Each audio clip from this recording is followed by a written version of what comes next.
Yo, what is up? It is your host Deuces, and welcome back to the Art Of series, a series where we capture the immersive experience of creatives. We are here today at Miami Oxford University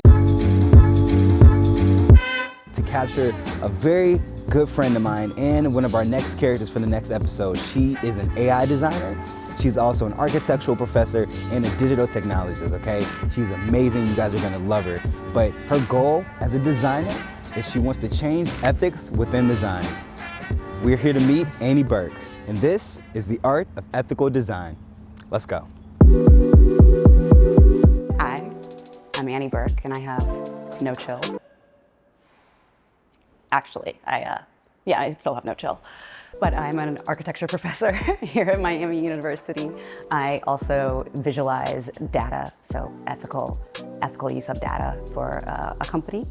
And I freelance many kinds of digital design in between. The art of ethical design is a change for the future in the sense that we are often appropriating cultures, different kinds of cultures, and I want to make sure that the work that I do represents the people that made it possible. The people who make it possible need credit, and they say that the world doesn't move without Black creativity, and I want to make sure that if I'm using a style, if I'm using something, I can attribute it to where I got it, and that those people can benefit from the exposure as well. For me as a designer, it's a part of everything. The way you look at things, the way you experience things, and I am always I feel if I understand what another creator is doing, whether that's video production or audio editing or AutoCAD or 3D design, the better I understand somebody else's life, the better I can design for other people. So I have done everything from, I taught myself, graphic design. I prefer to edit videography. I don't like to be behind the camera because I'm pretty shaky. I love painting, sculpture, photography, AI, generative art is what I try to call it. Really anything that allows me to get into a computer and create. Also don't mind my hands as well. The year is 2186. Some things haven't changed much. Some things have changed a lot. I'm 200 years old. This isn't my real body. But if you can't tell, does it really matter? How I got started as a professor was I went to Miami University for my undergrad, and I started out as a business major. Then I realized I was not going to take calculus, it wasn't going to go well. So I converted to art undecided and then architecture, because to me, architecture is an extension of sculpture. I'm just designing spaces where people go, and it affects their moods, it affects their lives. And I loved having that kind of impact on the world. So I got a master's degree in visual effects, so 3D modeling for CGI from Savannah College of Art and Design. Had a life-changing accident in 2021, and I decided to branch out on my own. I learned that I am not an entrepreneur, and that's okay. But through that, a professor who I had here actually asked me if I wanted to be an adjunct professor part-time.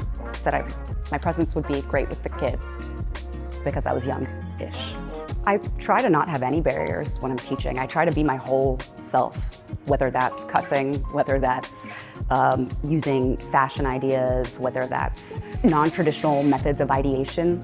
For me, the creative process is so different for everybody, and I think teaching people to create is just teaching them to communicate visually. So if somebody says they like it, it's cool, I say, why is it cool though? Oh, it's cool because it makes you feel safe, it's peaceful. So to me, I'm just teaching them how to articulate what they want to make in this world. The way that ethics has changed my trajectory in art, I believe it first happened for me from traveling the world. I have been to 6 out of 7 continents. Antarctica will be my last one, hopefully before I'm 40. And through that, I haven't been able to speak languages. I haven't maybe understood customs, but I've immersed myself in a place where I wasn't the majority or the priority, so to speak. So I feel that going to environments and learning other cultures and being respectful and, getting attacked by mosquitoes or getting malaria in Nicaragua or learning how to problem solve on the fly has changed the way I consider, people that are very different from me, but they're still human. So that is where I really started to have an understanding of ethics. Fast forward into AI, and I realized that I started reading a lot of books on data. I realized that women and minorities are represented in maybe not always the best light because of the data sets that we're using are inherently from our society who could use some help representing women and people of color. One example of ethics within data, and I'm not going to quote myself on these numbers, I believe I read it in Weapons of Mass Destruction. When the iPhone first came out with the facial recognition feature, people with really dark features, lots of melanin, were having trouble opening their phones. And they went back and looked at the testing images and the testing subjects that were using the iPhones, and there weren't a lot of people with rich dark color in their skin. So they actually had to purchase 30,000 images of people's licenses from somewhere in Africa to give the learning language model the information it needed to read darker features. So because not enough people of color were involved in study of how, your iPhone reads your face, they couldn't have the same experience as maybe somebody who is lighter. So that's a part where ethics, if somebody had been there from the jump to say, hey, what about us? Is there a diverse enough group that this is being tested on? Maybe that wouldn't have been the case. I like to be that, or try to be that voice for people to make sure that everyone has a seat at the table. How I shed positive light onto AI specifically is communicating people kind of how to get their lives back. I feel like we live in a hustle culture, especially America and capitalism. We're never not moving. So, people always say, I'm too busy for this, or I'm too busy for that, I'm too busy to work out, I'm too busy to eat healthy.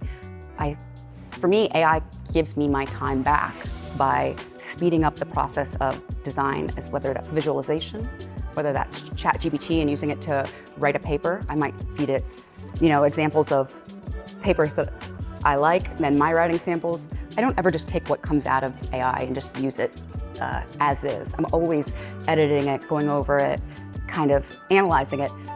AI to me is just speeding up the transitions in between our processes. I think the purpose of all creatives and ethical designers is storytelling. I tell my students, what are you trying to tell me with this space? Is it a safe space? Is it a space you're supposed to hurry through? It's, I'm telling a story of how I want an experience to happen, or how I believe an experience should happen for a human being, whether that's a message in artwork, whether that's a visual that I create. A lot of my students will look at me and be like, I don't know what to make. And I say, stop.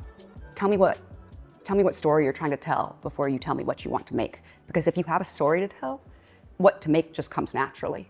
So I think to take that step back and become a storyteller in any medium is the way to design anything well.